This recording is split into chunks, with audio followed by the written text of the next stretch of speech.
Naghanda na ang mga residente sa maraming barangay sa ilang lungsod na maapektuhan ng water interruption ng Maynilad. Update tayo mula sa Pasay City. May unang balita live si Bam Alegre. Bam, wala nang tubig ngayon.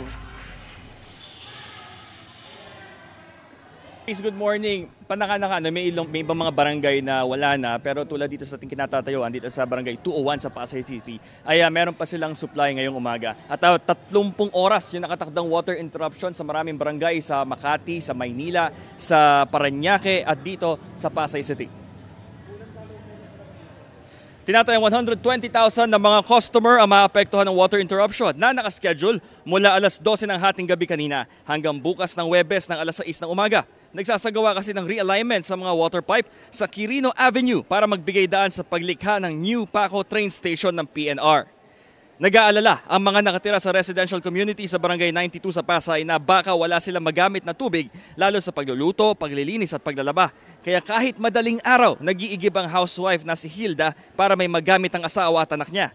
Sa Barangay 201 naman ng Pasay City rin, naka-standby na ang stationary water tank mula Maynilad para pwede makaigib ang mga mawawala ng water supply. Bagamat may supply pa sila ngayong umaga. Iisa lang ang stationary tank na ito para sa mga apektadong barangay sa Pasay. Pero may augmentation naman ito ng mga mobile water truck ng Maynilad pati ng mga fire truck ng mga barangay. Pakinggan natin ang pahayag ng isa sa ating nakapanayam na residente pati ng isang kagawa dito sa barangay. Naganda pa na po kami kagabi, sir, kasi po nabalitaan po namin na mawawalan ng tubig ng 2 araw. Ang aming tangke ay amin na inire-ready. At bukod doon, may mga fire truck pa kami na naka-ready. Andyan ang aming bower at saka yung aming fire truck sa barangay. Maris, nakikita ninyo ngayon, ito yung stationary water tank. Dito yan sa area ng Pasay. Sa ngayon, wala pang nag-iigib dahil may water supply pa sila. Pero mag-aabiso ang barangay sa kanilang mga residente kaugnay nga ng water interruption na ito. Ito ang unang balita mula rito sa Pasay. Bam Alegre para sa GMA Integrated News.